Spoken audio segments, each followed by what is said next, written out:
ladies and gentlemen, Mr. Meatloaf in person. Here he is now on a rare visit to this part of the country. How you doing, kid? How are you? How are you? Hello, it's a pleasure to meet you. Thank you. Thank you. Nice to meet you. Hello. Sit down. Hello.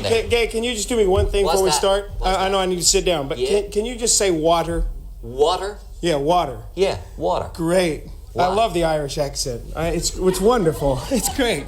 But I was back there a while ago, and there was a young lady, and I kept wanting her to say water, so I kept asking for it. Can you give me some more water? And I just, sure. I melt at the Irish accent. What way do they say? I'm part Irish, you know. They say water, do they? Yes, they do. That's it. Listen, what happened to you? You used to be fatter. How did you lose all the weight? I beg your pardon? You used to be fatter. P-H-I-T-T-T-E-O. Oh, patter. Oh, right. patter. What happened to you? Well, I went through a period of injunctions for 10 months, which they didn't want me to work. And so people, very mean, nasty men, put a 10-month injunction on me, and I like to concentrate on things. So what I did was I concentrated on not eating for about 7 months, and I lost about 90 pounds. And how? I mean, what did you not eat, and what did you eat? I ate tomatoes with mustard. Tomatoes with mustard? It's a wonderful diet. You should try it, folks. I'm telling you, you can't miss. And what did you lose in the 10 months? How much? About 90 pounds. Did you really? Yeah. Get away. Well, that's wonderful. I watched a lot of sports and ate tomatoes. And did you take exercise during that time? Yeah, I play racquetball and softball and sleep. I see. That's a good way to lose weight, right? Do I have to call you Meatloaf throughout this interview? No, you can just call me Meat. Or you can call me Mr. Loaf if you want. You want to call me Mr. Loaf? Mr. Loaf would be that's fine. good Yes, too, Mr. Loaf. Okay, now where did the name come from? Where did it come from? Yeah. Oh, I have a lot of stories about that, but I can actually tell you my favorite. Well, when I was in school, I'd hung out in the pub one night too long, and somebody bet me $100 that I wouldn't let the front wheel of a Volkswagen roll over my head. And I did. So after that, they began to tell me I had meatloaf for brains. That's one of my stories. I can get a few more if you want. You let a Volkswagen... Well, yeah, I knew you'd pick up on that one eventually. I knew you'd get on top of that one. There's a tag. Why? Why? Okay, why, yeah. For the $100. Why else? Because I was... this audience knows about being in the pub too long, right? That's right. How many people have been in the pub too long in here? Come on, raise your hands. How many people out there and watching this television have been in the pub too long? In the pub too long. She's been in the pub too long, definitely. Have you been in the pub tonight too long, right? So you got your $100 for letting the Volkswagen wheel go over your head? I did. I actually did that. Is that a real story? That's not really how I got my name, but it's a real story. Yeah. And am I crazy or what? And were you a car park attendant then? No, I was playing football. But you know, football players in America, when they get ready to go out and warm up, they beat their head against walls and things and scream things like "get 'em" and "kill" and. Yeah. You know. Now, Mr. Loaf, you are hardly the archetypal, sexy-looking star, and yet I am. I'm not. You're that. not. No, You're not. I'm not. But yet you're the first person to ever told me. Well, never mind. I'm subtle about it. I just break it gently to you. But Patter was not. good too. And yet you have millions of fans all across the world. I mean, what is the? Well, I think.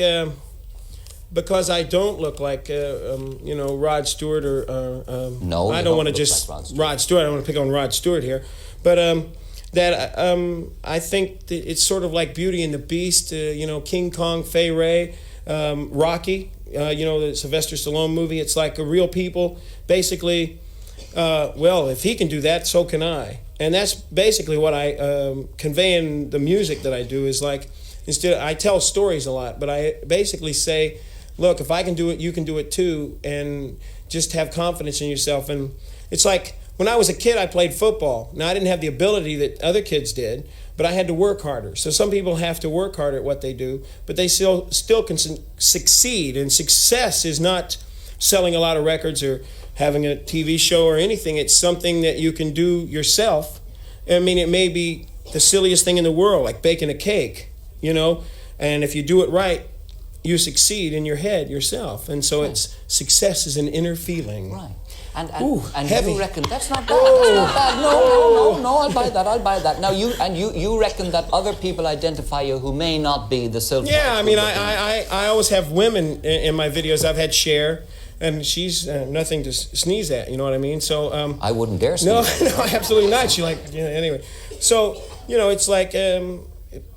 Guys or girls or whatever, they say, well, if he can do it, I can. So, I mean, that's not bad. Yeah. That's not bad. Now, speaking of Cher, and you've worked with some of the most beautiful women in the world. You I have. And people go, how can that Pat motherfucker... Oh.